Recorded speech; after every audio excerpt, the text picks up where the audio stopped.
But I did find myself looking at a characteristically petulant tweet from Donald Trump yesterday, who was essentially claiming that if he was still president of America, he would have had a better seat at Her Majesty's funeral.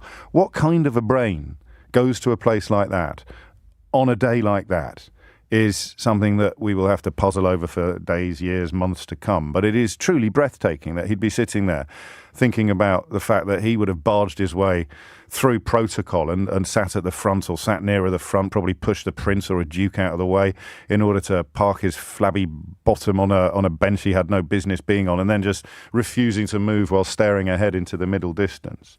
And listen, if we didn't have a monarchy, we wouldn't necessarily have a president as obnoxious and as unsuitable as Donald Trump.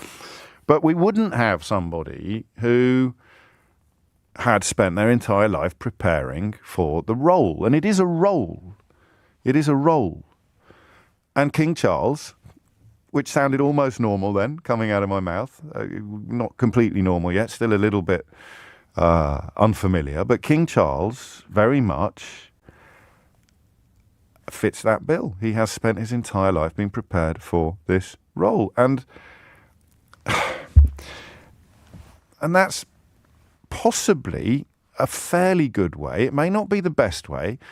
There you go. 8 minutes after 10, I've arrived at my conclusion. I'm pretty sure it's not the worst way to select a head of state. Am I getting old? Am I still a little bit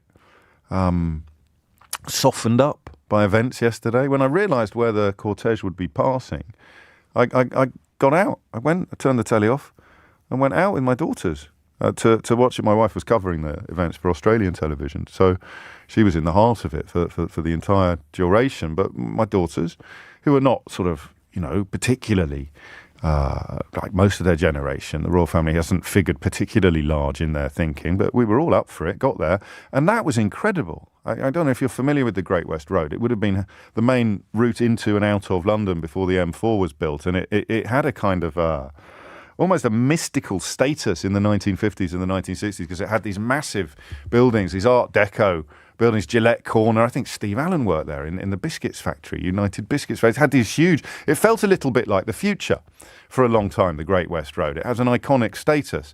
And, of course, then the motorway was built and it began to feel very quickly like the past, not least because for large bits of it, the motorway goes above it on a flyover. So it's almost as if it's been superseded both physically and historically by the motorway. But the funeral cortege made its way up the old road, up the Great West Road. And when I got there, when I got to the junction, it was rammed. It was 3 or 4 people deep as far as the eye could see. So looking right back into central London and then looking left over the horizon. And I think it stayed like that, judging from the television pictures, pretty much all the way to Windsor. A couple of exceptions, but that was just very special. And it was a community. It was a feeling of community.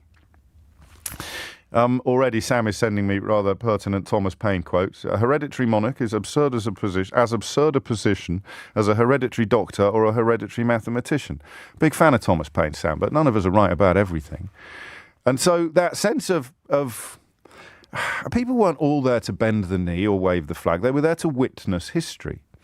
And we did witness history. Whether you like that description or not, you can't really argue with it. We witnessed history. Whether you like the system that renders it history is not relevant to the question of whether or not it is history. It is history. And we witnessed it. And then earlier this morning, looking at the newspapers, looking at, again, the Telegraph particularly choosing to put King Charles on the front page as a mark of what is to come rather than what has passed. And I did sort of think, this isn't the worst way to do it, is it? 0345 6060 973. So when I turned to another newspaper and read the headline, "We're preparing to stage protests at the coronation. Now is the time to be brave," I read it in a slightly different way, perhaps, than I would have done a few years ago. In the late summer sun, the newly anointed King Charles walked through Cardiff, shaking hands and greeting people who had come out to welcome him. Amid the cheers, one man shouted for his attention. "Charles, while we struggle to heat our homes, we have to pay for your parade. The taxpayers pay £100 million for you, and for what?" Before the man could finish speaking, a security guard had intervened and the king had turned his back to greet well-wishers. But the Cardiff Protester, alongside a handful of protests elsewhere in the country, are, I think, going to form a more vocal opposition to the monarchy than perhaps we've ever seen before in this country. Fair play, I think, to Republic, the anti-monarchy campaign group, who suspended all public comments briefly as a mark of respect for the Queen, but have now, with the proclamation of King Charles, started again in earnest. Their chief executive told the newspaper, "The accession is a game changer. For most people, the Queen was the monarchy and the monarchy was the Queen." I think there's some truth in that. And whether or not King Charles becomes the monarchy and the monarchy becomes King Charles, only time will tell. But he has spent his entire life in preparation for his role. He has spent his entire life watching a paragon of monarchy. Again, I'm not going to spend the whole hour bending over backwards to accommodate your Republican feelings. But again, don't judge the Queen, the late Queen, by what you think about the existence of a monarchy. Judge her by her actions, her behaviour, her conduct, her reign. I don't think it's going to get much better than that. I don't think it could have got much better than that. Again, absolutely nobody is perfect. But it is an almost masterclass in monarchy.